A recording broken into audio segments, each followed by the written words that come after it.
Part 2: The Funeral. Auster blows on the faces of those gathered.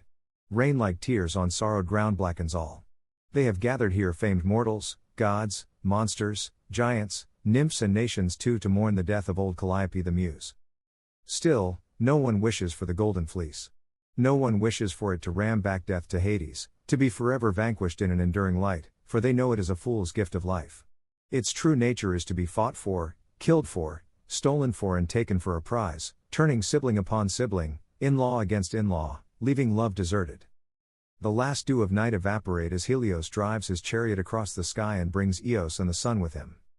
A hamadryad, head bowed, is seen swinging her legs despondently from the bough of a cedar tree. The murder of Myrtilus continues to condemn the house of Pelops, even in a place of tears. It covers sons and brothers with a dark madness, and disavows them tender expressions. Anchius and Diomedes spectre this place. Shackled like misers too late in the day for love, rattling their possessions like chains behind them, they are phantoms tied to a past life diminished and unlived. And still, they persist in wanting to know if Calliope had the foresight to remember them in her will. Unsheathed, Aphrodite's lips thrust at Adonis. She kisses him and tries vainly to make Persephone, queen of the dead, jealous. But the flowers budding on the first day of spring remind all that Persephone has returned from the place of death to bring all the warmth and promise of the summer to come. Hephaestus is afflicted by more than just lameness. Aphrodite, the goddess of love, is his unfaithful wife.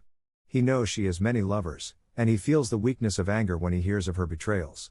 It cripples his mind and he throws hammers at walls when he loses control. As clever as he is, Hephaestus cannot mold his jealous feelings into something useful. Though steely Ares and young Adonis are two of her conquests, and know Aphrodite's bed, no one that truly loves Aphrodite can know her, for Aphrodite, never knowing the tenderness of love, is incapable of giving love. Such a bittersweet irony befits the goddess of love born from the violent act of castration. For all the heartache poor Hephaestus has suffered at the hands of a one in Aphrodite, Echo would weep for him. But having no eyes, tears are impossible for her now. Her fate, like many others, has been to know beauty but not love, and know that beauty without love is not love at all, love at all at all. Calliope may have erred when she rewarded Aphrodite for her infidelities with the love of Adonis for half the year, for it did not satisfy Aphrodite, and she has vowed revenge. Calliope can be wrong, it seems, but not in the way Aphrodite thinks, said a blind seer listening out for harpies. Aphrodite's mind turns with plots to kill Calliope's son, Orpheus. Another of Aphrodite's lovers, Dionysus, fails to see the ugliness beating in her heart. Aphrodite would use his power to kill the sweet music of Orpheus, and all for a petty point of principle that no one, not even Zeus with his thunderbolts, can bind her to their will. Pan, Priapus, Apollo and Orpheus are the pallbearers.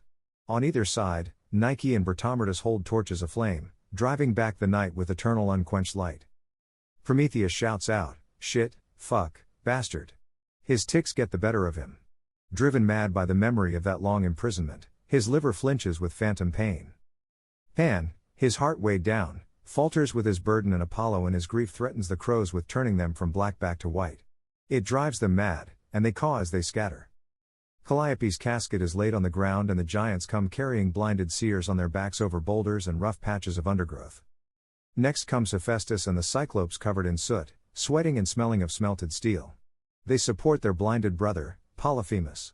Crippled and near death, he places the bag of ill winds at her feet. Only the west wind will blow for her journey across the rivers of the underworld. As the shades of Achilles and Hector give speeches, Thetis and Hecuba, joined together by their fate to outlive their sons, know the cost of war and make their peace here with what is left to them. Jason places a piece of the Argo in Calliope's casket. Bellerophon, blind and lame, is nudged by Pegasus. So thrilled to feel his winged steed, Bellerophon laughs with incoherent joy, forgetting his situation. He mounts Pegasus, soars up to the sky one last time as a feather falls from Pegasus' wings and land on old Calliope's casket. Heracles in a dress sits beside Omphale, the Lydian queen, and whispers tales of wounding Hades and immortality as the wind tickles his large trunk-like legs and strong thick arms. The great Geryon and the three monster siblings Hydra, Chimera, and Cerberus, children of Echidna, mourn the muse that described their ferocity. Briareos, the jailer, passes on the laments of the Titans and rubs Cerberus behind the ears as he pets him.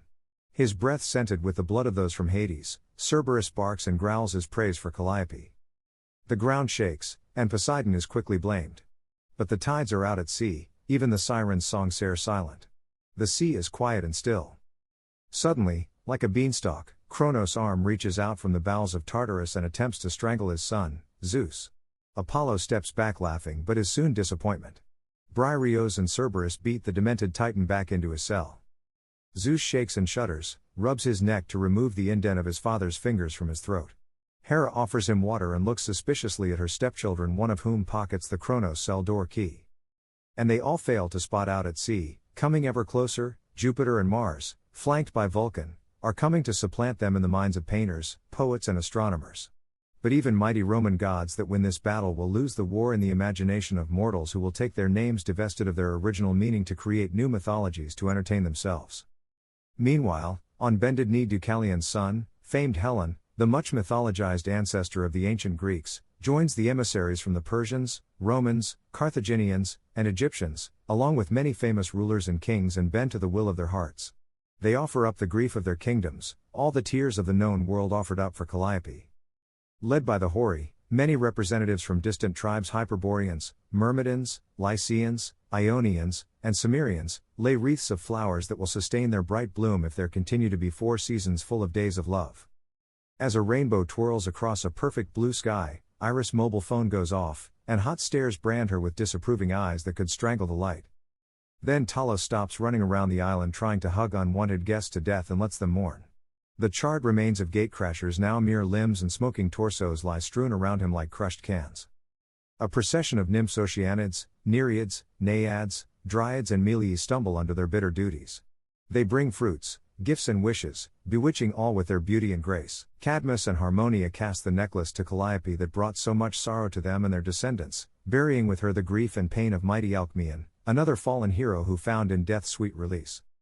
Joining lesser heroes are Castor and Polydeuces. They have come to place their swords at the side of Calliope's casket, to cease bitter hostilities and silence their troubled souls.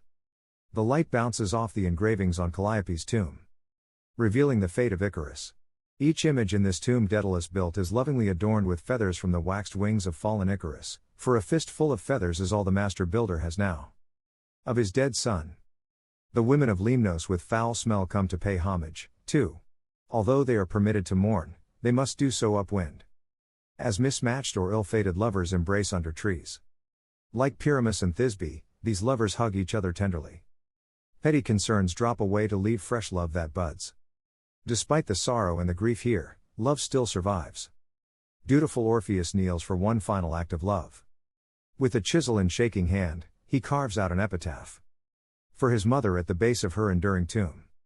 His lyre, stringless and broken, echoes with silence.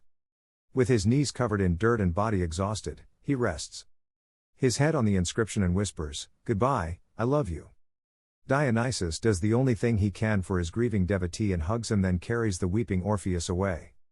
Aphrodite smiles knowing her plans will soon bear fruit. And then Charon places a coin in Calliope's mouth, as a hawk comes and perches on the tomb to watch over her and ensure her safe passage beyond the rivers of the underworld, to guarantee that Calliope will rest peacefully in divine dignity, as decreed by the chief of the Olympian gods, Zeus the Almighty. Epitaph. Here lies Calliope the Muse, a mother, sister, daughter and lover. She planted seeds in the minds of poets. May the flowers continue to bloom around her. And may you have time to stop and sing songs. And remember the hero that you are.